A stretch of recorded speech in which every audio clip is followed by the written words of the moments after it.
Coming up today on Eagle Eyes on Tech, both Hyundai and Chrysler are having some major problems and having to get a lot of vehicles recalled. Stop Killing Games gets its hearing. Square Enix wants to embrace AI for QA, and we'll go into a lot of detail as to what's wrong with that idea. And Twitch apologizes yet again. We'll break that down and more today on Eagle Eyes on Tech.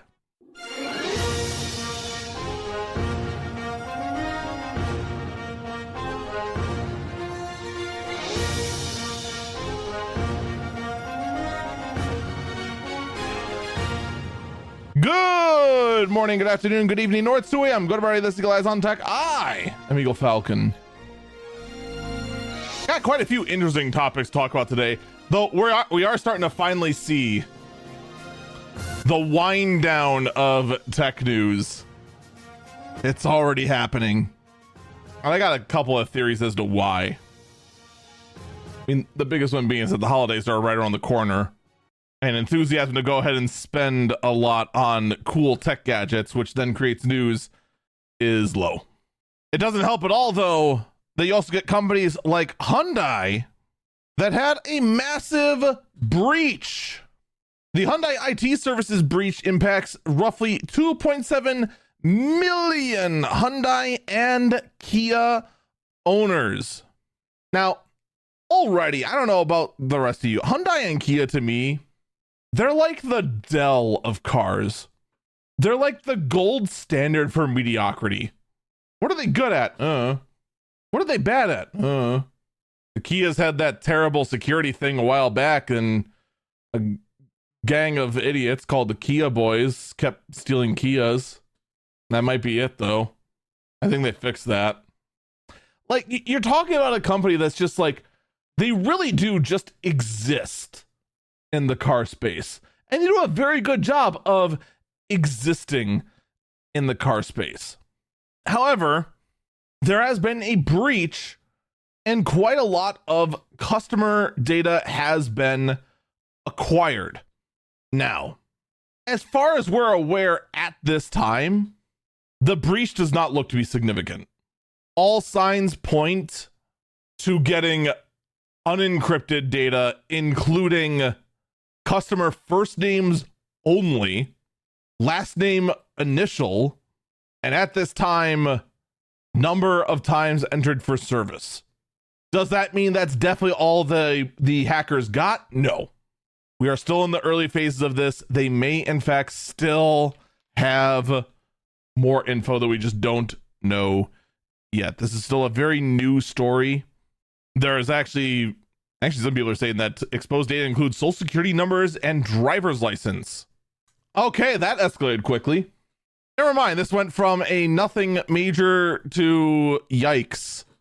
How did the service have social security numbers? The breach happened back in February of 2022. They were able to maintain unauthorized systems until March 2nd. If this is correct, that in fact exposed data does in fact include, because one article I read did not mention anything of this. Another article confirmed that. This one, though, says that exposed data includes social security numbers, driver's license, and puts victims at a high risk of identity theft and phishing. If that is correct, not good for Hyundai. Not good at freaking all. Meanwhile, Chrysler does not have a software problem. They do, however, have a hardware problem. Chrysler has to recall 320,000 Jeep plug-in hybrids due to spontaneous combustion outside of the engine. The batteries, the hybrid battery is apparently faulty and can combust, leading to a fire. Whoops. That's not good. That's not good at all. Now, this is specifically going to be for Jeep Wranglers model 2020 to 2025, Jeep Grand Cherokees model years to 2020 or 2022 to 2026. All of these, of course, are the plug-in hybrid models. This is basically a very similar situation to what happened with the Note 7, except a Jeep is significantly bigger than a Note 7. Needless to say, though, the National Highway and Traffic Safety Agency has said that owners of the vehicles are urged not to charge their vehicles and to park the vehicles outside and away from structures until a remedy for the problem is determined. I mean, let's be honest. There's only going to be one of two ways this thing is fixed. It is either A, the central computer that controls the charging that is letting way too much power being pumped in the battery and causing them to overcharge and combust, or it's a situation that is exactly the same as the Note 7, where or was it the Note 8? I'm actually now doubting myself which Note, what you know what I mean. Whichever Note phone it was the Note 7, okay. Or it's gonna be a situation just like the Note 7 where the battery is faulty and that a short forms in the battery, causing it to swell and then combust. It's going to be one of the two. There is no other, there's no realistically any other possible option. I guess technically there are heating pads for the lithium batteries. If you don't know, lithium batteries do not like to be cold. So for vehicles, especially like a Jeep that's meant to be kind of all terrain, all weather, blah, blah, blah, blah, blah, you're going to want a heater on those batteries so that when it drops below a certain temperature, it keeps the batteries warm so they don't lose their charge. I'm sure many of us in the north during winter can think of plenty of times we have some sort of device that's a rechargeable battery and you've forgotten your car and find the next morning and go, yes, deader than a doornail, because that battery lost all of its charge because it dropped to negative infinity degrees overnight. Also, the coffee you left in your cup holder is now rock solid. Also awkward. So yeah, that's what's going on there. Not gonna lie though, the article did teach me one thing. I did not know Chrysler is actually owned by a company in the Netherlands. I had no idea Chrysler is actually kind of, sort of, but not really Dutch. Today I learned. I don't know if whether it make that a good or a bad thing. My first car was a Chrysler and it wasn't that great. But like, aside from my own experiences, I haven't heard a whole lot of like bad things from Chrysler owners. Oh, there's been plenty of opinions about Dodge Ram owners, which Dodge was a part of Chrysler at one point. But in any case, we should probably get some good news, right? There's been a lot of doom and gloom lately. We should get to some good news. Someone in chat asked, what about Subaru? Pretty sure they're Japanese based. Well, Subarus are assembled in America. They're very proud of that. Headquarters Shibuya, Tokyo, Japan. Okay, well, that's about as predictable as possible. Oh, have I heard any good or bad things about Subarus? There's only one thing I have heard about Subarus, and that is that for whatever reason, it is the car of choice for lesbians. And we're not sure why, but it just is. Other than that, I know nothing.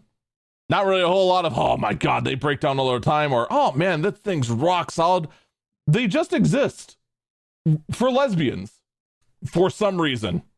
Anyway, I promise good news. Let's actually talk about some good news. Despite the fact that you think that there is no good or bad news, only rants. Which, not the worst assumption. But Windows 11 is finally fixed a very, very important bug. Update and shutdown now actually updates and shutdowns. For the longest time, if you in Windows 11 went to update and shut down, what did it do? I'll tell you what it did. It updated and restarted the computer. So if you, at the end of the day, went to update and shut down, like most people would, what you got instead was the computer restarting. That has finally been fixed. I can't believe it. How long has Windows 11 been around? Upteen kajillion years? Infinity years? Million bajillion years? Like, I swear this bug has been in Windows 11 since its inception. And it's finally been fixed. It's about time. And I actually have even more good news. I know. You need to sit down. You're not ready for all this good news, but you need to be. Please sit down. Sit down. Sit down. Remember last week how we talked about the fact that AMD is ending driver support for pretty much all of its most recent cards except for the ones that are currently in production? And by the ones currently in production, I mean the current 7000 series and nothing newer, or nothing older, I mean. That is not the case. I would say AMD has backtracked on that. They are now officially providing game optimization support for older RDNA 1 and 2 drivers. But here's the thing. According to AMD, they never planned on ending support for these two generations. The intention was to simply reclassify those as not current in production cards, but still getting support and updates. And apparently whoever just wrote the driver notes sucked at writing it all out. Now, of course, a lot of people look at this going, oh, you think you can get a fast one on you, can't you? Oh, we're not stupid, AMD. You got backlash. You heard the angry call of all the gamers out there.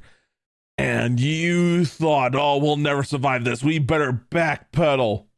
Like, that's what a lot of people think, that this is AMD trying to be super anti-consumer and then backtracking out of being super anti-consumer after being called out. What do I think? I think AMD is actually telling the truth. 100%. I think AMD is truthful in this regards. I think they were just internally restructuring how they're organizing themselves and handling the GPUs. Someone went ahead, wrote the notes horribly, horribly wrong. It gave the impression that they were cutting support because the notes were worded a little weird. So no, I think this is a misunderstanding. You want to know why I think it's a misunderstanding? Because of this and every other device like it that's still being sold brand new. If AMD was cutting off RDNA 1 and 2 support, that means every single, and I do mean this, every single Steam Deck and Steam Deck clone would no longer receive driver support at all. Because there is no RDNA 3, Ryzen X, whatever the heck goes into these things. They're all on the older architecture because they're trying to be made ultra efficient to be able to fit into a handheld like this and not require, some crazy low battery life or some massive heatsink. Because who would go ahead and make something like that? Okay, we already know one person that would make something like that. So yeah, no, I don't think this is I don't think this is them responding to backlash. I think this is them just actually screwing up. And they had no intention of cutting that support, but communicated it incorrectly.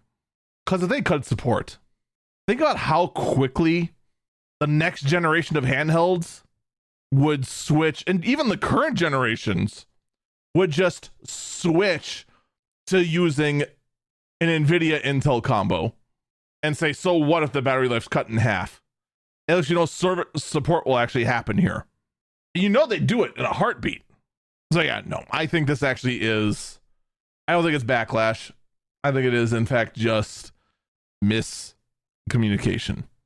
Meanwhile, Apple has launched a web version of their App Store. By the way, do you know that Apple did not have a web version of their App Store? This is wild to me. This really is wild. Because Android has had a web version of their App Store since 19 forever.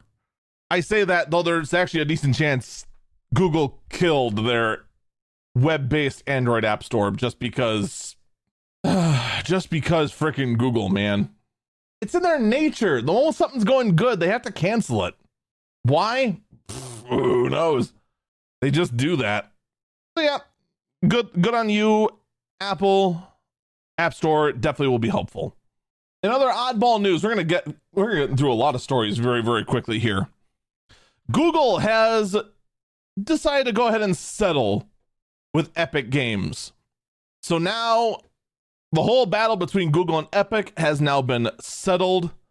I would expect an Epic Game Store to hit the Google Play Store at some point soon. And now rates of everything between Google and Epic are going to be lowered, etc., etc., etc. So yeah, that's over. The end result, I don't even think we know yet, but they have agreed to go ahead and settle. We're going to go ahead, actually, it's a little early. No, you know what? No. We're not going to take our first break yet. We're going to go ahead and actually talk about this right here. We're going to talk about Stop Killing Games. Stop Killing Games had their first debate in the UK Parliament. And for the most part, it's hard to say whether Stop Killing Games put on a good impression inside the Parliament or not. But, yeah, I mean, yeah, it's good to see they got their day in the hearing. Last we checked on them, it was still a question mark of whether all of the signatures were going to be accepted. It was pretty confident that it was going to be accepted. But in the end, we don't know yet how things are going to go. They'll be voted on down the road if there will be any sort of laws introduced. It is quite possible this hearing may just go in one ear and out the other, and no actual action will be taken.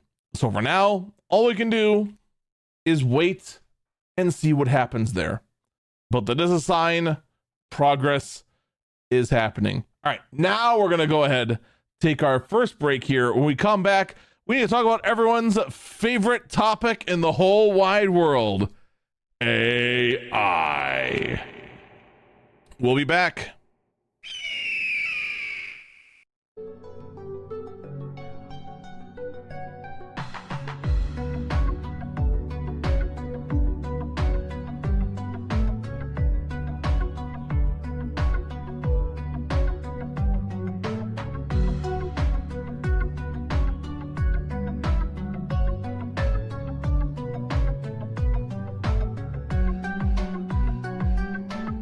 Welcome back, Eagle Eyes on Tech. I'm Eagle Falcon. I'm going to miss that track. I'm going to miss that bumper when we have to finally move off to other ones. I got to actually start looking for new bumper music. It's getting close to the end of the year now. We only got a few weeks left. And then all of a sudden I got to go and use Christmas bumper music. And then we're off to the new year. Man, how am I going to top on little cat feet? I don't know. Google wants to go ahead and top existing AI data centers by going ahead and throwing them into the one place uncorrupted by AI. Spice! Google is putting into place what they're calling Project Suncatcher and wants to be able to harness in-orbit solar power in order to scale AI. Now, out in space, solar is way more efficient than it is down here on Earth, solely because there's no atmosphere to go ahead and get in the way. It ends up being a lot more efficient. So, I gotta ask the question. All right, and maybe I'm the idiot, okay? Me being the idiot, definitely a possibility, okay? Maybe I'm the idiot. If you are harnessing the power of the sun out in space, how are you getting the power from space down to Earth where the data center is? Or are we in fact putting the data center up into space? To which I gotta ask, how are you maintaining the connection for the data center? And please tell me that the answer is a comically long extension cable. Please tell me it's a comically long extension cable. I want to be able to laugh as hard as I can. Just please tell me your master plan is a really thick orange rubber extension cable extending into the sky. Because that would be the funniest and saddest thing I have heard in a long time. Now, Google is only exploring this idea. We're not expecting a giant orange extension cable to go up into the sky anytime soon, but that is a thought that in fact Google is having. Someone in chat said it's time for a space elevator. Wasn't the space elevator like wasn't there like a very big physical flaw in the space elevator? Like that was a big, we have a chance. We have an idea how this would work. And then it turned out it's like, oh wait, no, this would never work. I want to say that was like a thing, but I'm not 100% sure. Someone in chat says it was flawed without the power of AI. Ah, yes. My favorite answer. It'll work. It just needs to be made out of materials that doesn't exist yet. I just want to imagine that there are just like young scientists watching like sci-fi movies from the 80s and 90s, studying every detail of techno jargon that's been spouted on those shows, going, how did they do it? Where can we acquire duranium? That actually might be a real ore for all I know. That might be a good sign we're cooked, though. If we start having real life engineers start studying Star Trek: The Next Generation for how to achieve warp drive, and then realizing, oh wait, we didn't have warp drive back then. We made it up. Crap. What would be funnier though is that it actually did work, and then the actual writers just looked at the thing that actually was made and worked and said, but we made that up.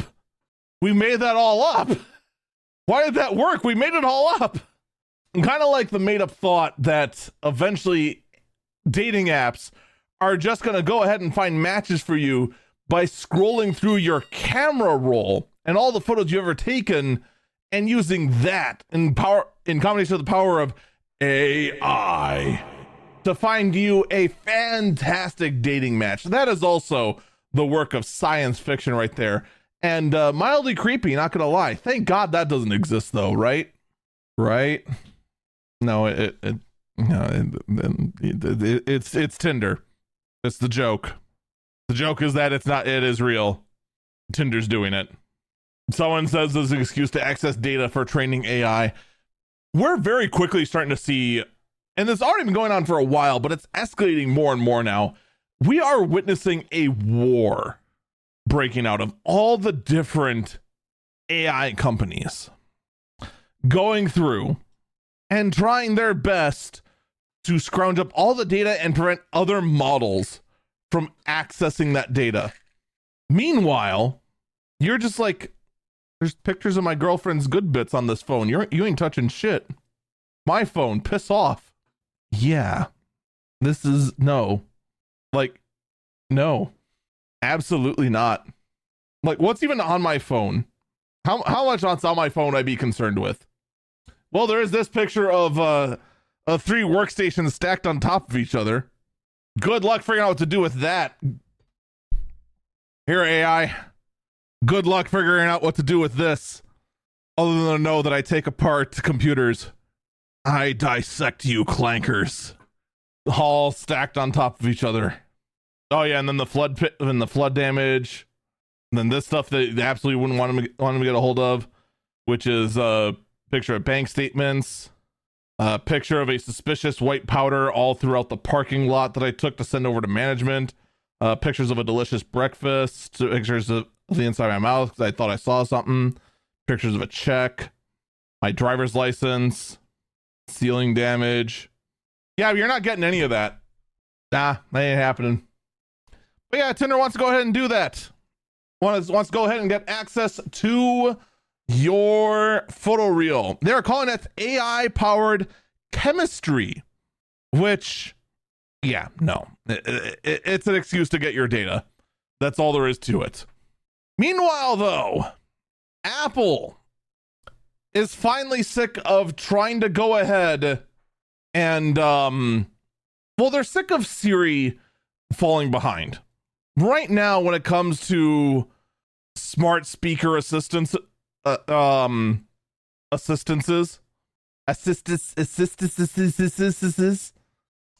as all of those right now, the one that's the furthest behind by far is Cortana. Then after that is Siri. Like Cortana is just, or sorry, Cortana. Nobody cares about Cortana.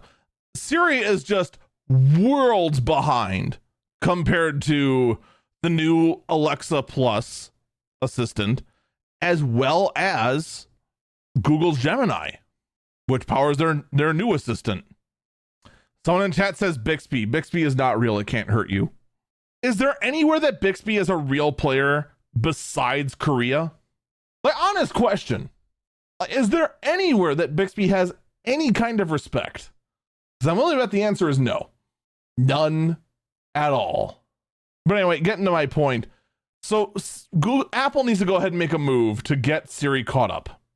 Well, the answer is pretty simple, actually. Because there's one thing that AI companies really like. It's being paid to use AI. So Apple is going to be entering a $1 billion per year deal to use Google's AI for Siri.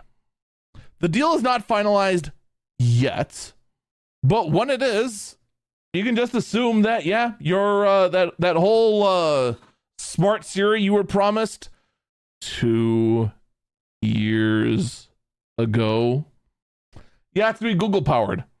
Yes, chat, Apple Intelligence is just Google. I gotta ask, is this really worth it?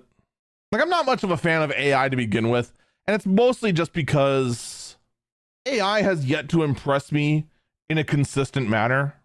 Like, AI has its moments of being like, wow, you're really helpful. Wow, that was really insightful. Wow, that was actually really impressive. But that's counteracted by the 1 in 5 chance of just absolutely just defecating the bed. I'd say it's about 1 in 5, where it's just nope. And it just lays a big old goose egg. So I guess for those of you on Apple, on the iPhone, good news. You're going to get Siri. You're going to get your AI powered Siri. Whether you want it or not, whether it's going to be useful or not, that is still up in the air. And if you weren't sure before whether I was being serious about the fact that the AI wars have begun, how's this one for you? Amazon is suing Perplexity over the shopping tool that Perplexity has. Oh boy. So Perplexity is being accused that it's causing security risks and acquiring account access of Amazon accounts, saying that the AI tool, and this one, I love this one, the AI agent degrades the customer's shopping experience, and that this threatens the future of AI assistance. Would you like me to translate for you? Here's the rough translation of what this all means. Amazon's looking at Perplexity and saying, "Nuh-uh, you can't do that. We were going to do that." That's the rough translation. And yes, the is very necessary. It's definitely part of the translation, for sure. This is where we're at, though. Everyone's going ahead and being, oh, yep, we got an AI agent going here. We got this happening there. Yep, we got this experience being radically changed by this. And the rest of us just go, can I just buy some toilet paper or not? Like, I don't know. What is good? Now, here's going to be the fun part. All right. You ready for the fun part? What's the biggest problem Amazon has right now in their retail business? I think you can figure this one out. Biggest problem Amazon has in the retail business right now. The answer is very simple. It is the metric ton of pop-up, fly-by-night, borderline scam products flooding the market that are taking advantage of the search algorithms to make sure that they end up higher on the list than the product they are knocking off. You laugh, but I'm telling you right now, if you take a look at what's going on the Amazon pages, you see it everywhere. And I do mean everywhere. It's obnoxious. It is 100% obnoxious. Now imagine you got a whole bunch of AI bots working for other people, following instructions to go ahead and get that. What are you going to do if you're those products? You're going to do everything in your power to make sure that you look more attractive to the AI bots. You're going to tell your AI bot to go ahead and get you a 12-pack of Pop-Tarts, a 6-pack of energy drinks, and who knows what else. I don't know, a vacuum cleaner.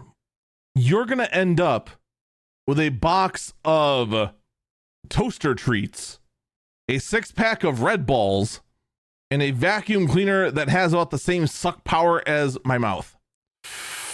And that's it. I do see this being a problem down the road. I really, really do. Just because AI is not a force you can really, truly trust with anything major. Which makes this next story even more baffling. How about a gaming story?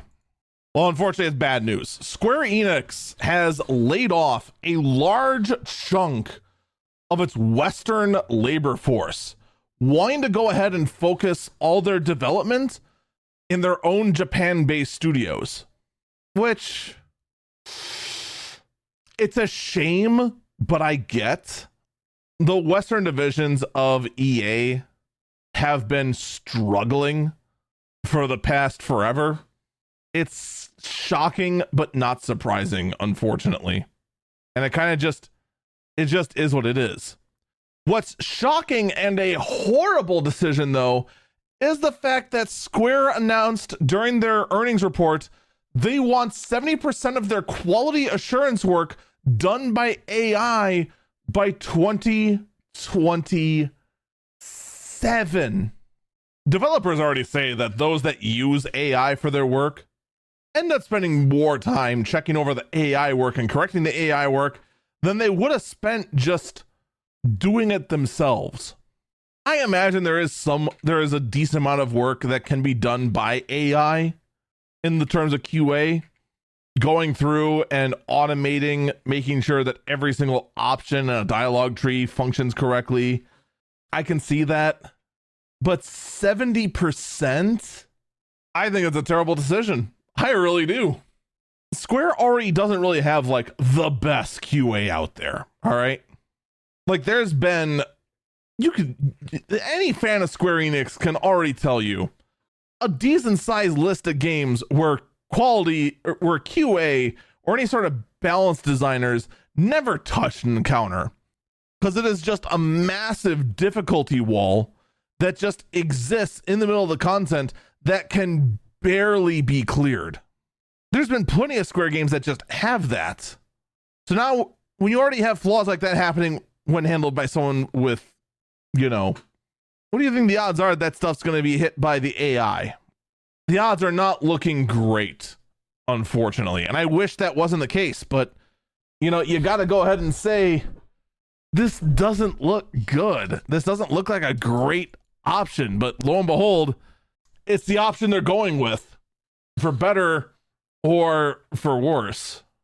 I'm noticing my camera just like randomly just jitters a bit.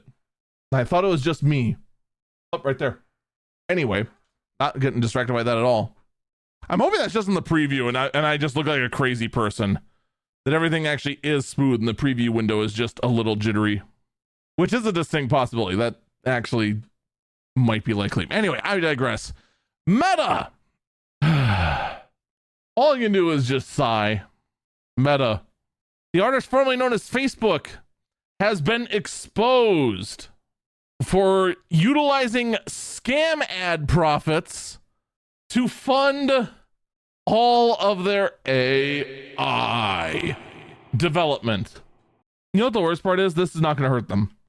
Because in the Facebook development scheme of things, anyone who would have been offended by this, they're already gone. They're already out. Anyone who is affected, anyone who doesn't care, well, they're just looking like, oh, yep, okay, whatever. It's all for the purpose of AI. And the fact that I can say that with a straight face, it really does just make you go, this is really the world we live in, where a company is exposed for using scam ad profits to fund research for a product nobody wants. You can't even make this stuff up. I can't make up any story about Facebook now. Go on, make up a story about Facebook and have it be unbelievable. You can't. You just simply can't. they've fallen so far that you're just not surprised anymore. Oh, well, it is what it is. Someone in chat said Facebook is run by aliens. Have you seen Zuckerberg? Of course it's run by aliens. It's obvious. They're lizard aliens from the planet Neptune. X, also known as Twitter, appears to be sending fake traffic across the web, all for the purpose of pre-loading pictures. And I'm not gonna lie, I don't know what to think about this one. I really don't. I keep thumbing around trying to get my bearings. I just realized, whoops. Well, you now gotta look at what's coming up next. So Twitter is going around generating fake traffic, which is muddying up all the measurements for everyone else, right? No one can go ahead and figure out what the actual viewership of a website is, all because Twitter is sending out fake traffic to preload things for Twitter. Class freaking act right there. And for the most part, we're not surprised, really. Are we really? Not really. Not really at all. We're actually going to go ahead, just finish off the podcast here. Just finish off our last stories. First off, for those who don't know, I'm sorry. Grand Theft Auto 6 has been delayed yet again. It has been delayed from April 2026 to November 2026. This is going to be a PlayStation 6. It's going to be a PlayStation 6 exclusive at this point. Like, I don't know when the PS6 is going to come around. PS6 might be coming around in holiday 2026. This could be a launch title for the PS6 at this rate. This was originally planned to be a PS5 launch title. Remember that? What is going on over at Take-Two? Now, I have heard 1.5 million crazy things. I have heard that Take-Two was part of a big union busting operation, and that has led to the delay of Grand Theft Auto 6. I have heard that the source code was stolen. I have heard that they're changing the story at the last minute, so that's no longer completely politically correct, which I personally don't know why you'd worry about political correctness in your game titled after stealing cars. One person just put out a theory that it's totally finished, but the PS5 can't run it, which might actually be one of the more believable reasons. Another rumor said that there was a glitch that turned everyone into lizard people. Who knows? I can't endorse any of these. Here's what I can say. This is starting to look more and more and more like a development hell. We refer to games being a developer hell when they just never ever leave developer hands. One team starts it, then the team just can't finish it. They're all let go. It changes hands. It goes to another developer team. They have no idea what they're doing. It leaves those hands. It goes all over the place. And it just ends up passing from developer to developer to developer to developer and just never gets finished until one day some random turd named Randy Pitchford goes ahead, dusts it off, and says, yeah, we can go ahead and release that, and I'll be a great hero because I'm a great idiot named after a pitchfork, and everyone loves me, and everyone hated it. Not that I'm picking any Duke Nukem Forever thing specifically. Definitely not. No, absolutely not. Do I think GTA 6 will end up being the new Duke Nukem Forever? I don't think so. No. The franchise is too valuable for what happened to Duke Nukem Forever to happen to GTA 6. But I gotta say, this is now delay number 3. It's a little concerning to see this game get pushed further and further and further out. And I say this from the point of view of someone who does not care. You know, I got enough of a backlog. I can wait to play GTA. You know, I'm patient. Many others, though, they're not as patient as I am. They want their game now. Now, I actually have 2 stories left to talk about, but the last one has a bit of a trigger warning, So I'm going to go do the last story, the weirdest story of the week. The weird story first, then give you the warning for what the final story is going to be, and then we'll cover the last story. All right. What is the most messed up tech startup you can think of? What's the weirdest one you can think of?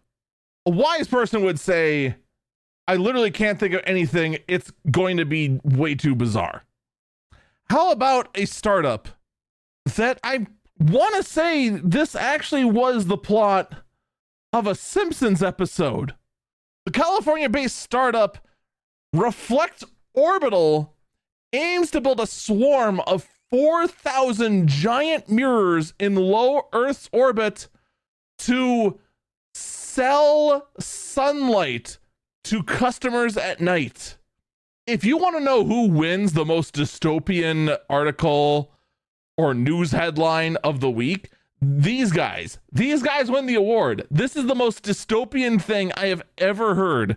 There is a startup that wants to sell sunlight. As someone who enjoys relaxing at night, who enjoys their dark mode, who enjoys chilling out, I do not consent to third-hand sunlight because my neighbor wanted some extra sun for their sunflower. No, screw that. On top of that, every astronomer, meteorologist, climatologist, everyone with 2 functional brain cells or more is looking at this startup and going, are you mad? Do you have any idea how many problems this will cause? Yeah, it's insane. It is absolutely insane. All right, last story. And like I said, this one is going to go ahead and cover some sensitive topics. All right. The following story is a follow-up to another story we talked about before. This is in fact covering Twitch's response to the essay of Emiru. So if you want out of sensitive topics like sexual assault, now's your time to bail. 3, 2, 1. So Twitch went ahead and put out another response. This is response number 3. In fact, actually, this is response number 3 and 4 to what happened at TwitchCon. And this is even better because Dan Clancy also responded. As normal with this sort of stuff, I'm going to go ahead and read the response verbatim and interject as I see fit. The statement begins. Twitch failed in our responsibility to the assault of Emiru at 2025 TwitchCon San Diego. And in particular, I failed to communicate clearly in talking about the incident afterwards during an interview. Let me interject. All right, first off, grammatically, what? Twitch failed in our response? Who's our? Dan, you're Twitch. Like, what are you even talking about? And second, for those who do not know, after the assault happened, Dan Clancy was in an interview with a journalist who has the same credentials as this bottle of sleep aid I have right here, which basically means it makes noise. That is, in fact, the same credentials as the reporter. See, look, they both make noise. To which, one of the things that was said during the interview was that, well, streamers have the responsibility to moderate their own community. That was one of the things that he said in response to the assault that Emiru had at the convention.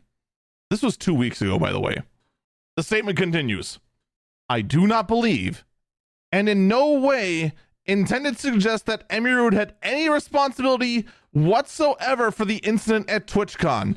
Let me interject. Wow, look at that. You're only 2 weeks late. The statement continues.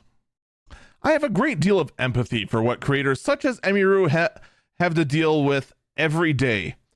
I was trying to express that, and I did that poorly.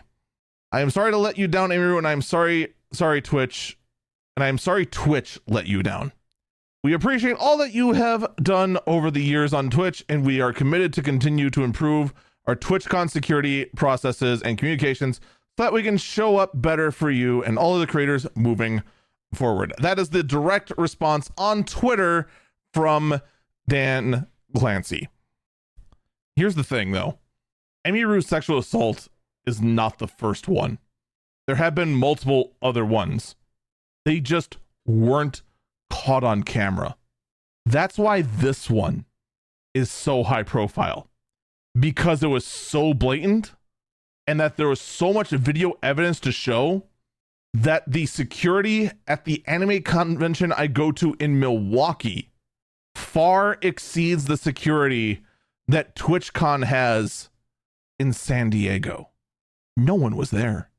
No one was even close. A personal bodyguard had to step in.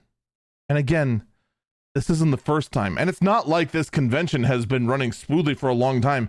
Remember a few years ago when we had a report about the couple of streamers that had to be sent to the hospital because they jumped into a ball pit that turned out to be 6 inches deep with concrete under it?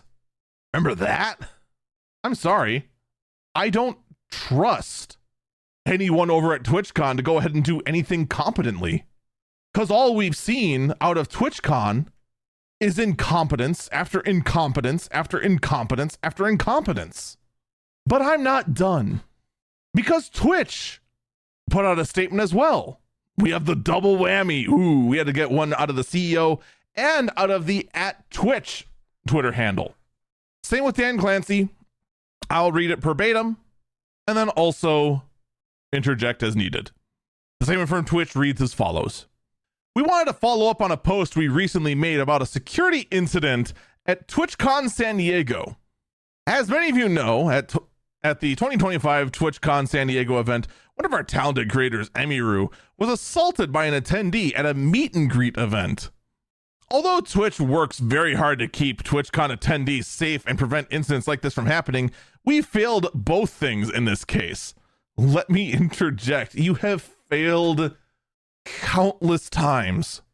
Not only that, when TwitchCon security failed to prevent one last year and was only prevented against Amiru because her own security staff held the attacker in place until security and the police arrived, TwitchCon security banned the guard, banned the personal security.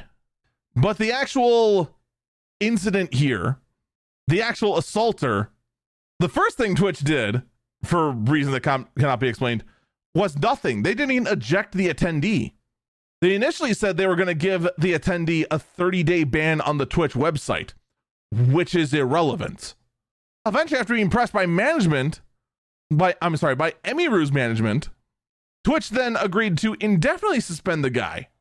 Amiru's management had to be the one to go ahead and call the police to get the guy arrested and then to have charges pressed. TwitchCon's security did nothing. I want to stress that again. They did nothing. They had an ID on the guy because they were able to find his Twitch account and did an online ban, but the in-person ban, no, barely did a thing. The statement continues. Although Twitch works very hard to keep TwitchCon attendees safe to prevent incidents like this from happening, we failed to do both things in this case, to keep Amiru safe and to prevent assault from happening. We deeply regret the distress we caused for Amiru, our other creators, and the entire community. In recognition of Amiru's advocacy, Twitch will be making a donation to support non-profit organizations working to prevent sexual violence. More details on that to follow soon. That is the entire statement from Twitch's Twitter handle. I mean, really? I think Twitch would have been better off not saying anything, because this is made so much worse because of another incident that happened on Twitch recently. Not only was there the sexual assault of Emiru, which was male on female assault, there was also a female on male sexual assault incident at TwitchCon. There, again, Twitch security did nothing. When the videos went very public with that, all Twitch did was give the person who was caught on camera sexual assaulting a guy recently, and then another clip later on goes viral where she does it again to another guy. All she gets is a 1-day ban and then a 1-week ban. 1 week. Commits an actual crime on the platform. 1 week ban. And you have the balls. You have the balls to tell me you care about sexual violence? You know, last week when I said that I feel bad for the potentially half of the Twitch staff that got laid off by Amazon, you know, maybe that wasn't laying off. Maybe. And maybe this is just cope. Maybe this is the biggest cope possible. Maybe it was a sign that Amazon is finally cleaning house. Because what are you doing? Like, Dan, how can you make this statement? How can you claim to be against any kind of sexual assault when streamers like Nina Lynn, who I completely forgot the name of until this community note reminded me, only gets a week ban for committing sexual assault? This is disgusting. And the unfortunate thing is that I don't know whether the people that got laid off actually were part of a house cleaning effort. But I'll say it once, and I'll say I've said it. I've said it more than once. I've said it multiple times. Twitch cannot heal until Dan Clancy steps down from the company. Because this leadership right here, this freaking nothing, this empty, hollow husk of a message is an insult compared to the actions that the company is committing. Same with this one as well. Actions always speak louder than words. And quite frankly, the actions that Twitch is speaking with here, they're gross. And these words, about as valuable as... Actually, no, I take that back. This bottle of sleep aid actually is more valuable. My bad. Folks, that's going to do it for this episode of Eagle Eyes on Tech. Thank you so much for listening. I do encourage you to check out my other works, youtube.com/EagleFalcon and twitch.tv/EagleFalcon. Take care. And I hope you have a good day. Bye-bye.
You know, I usually end these things with some like quirky or funny clip, but you can't even find anything funny about all this. There's nothing funny here. It's just sad. And then on top of that, you look at a situation like this with Twitch, right? Where does it leave everyone else? The thousands upon thousands of streamers who don't deal with any of this, who just, just want to go have fun. But now there's this cloud hanging overhead. This is a messed up situation, and a lot of people get stuck in the middle with this. And I can't stress enough. I cannot wait for Dan Clancy to just be gone. He is in way over his head. He cannot salvage the company right now. It needs someone else at the head that can go ahead and try to salvage this reputation, because right now its reputation is awful. Like, people don't even want to stream on the platform. The reputation's that bad. I would be tempted to go ahead and just say, yeah, that's it, I'm switching over to YouTube. The problem is that my main bot for the whole stream and everything only works on Twitch right now. Although I did find out they are working on a YouTube version, or at least just basic YouTube integration, which huge when they finally get that working. Fire Dan Clancy. I cannot stress that enough.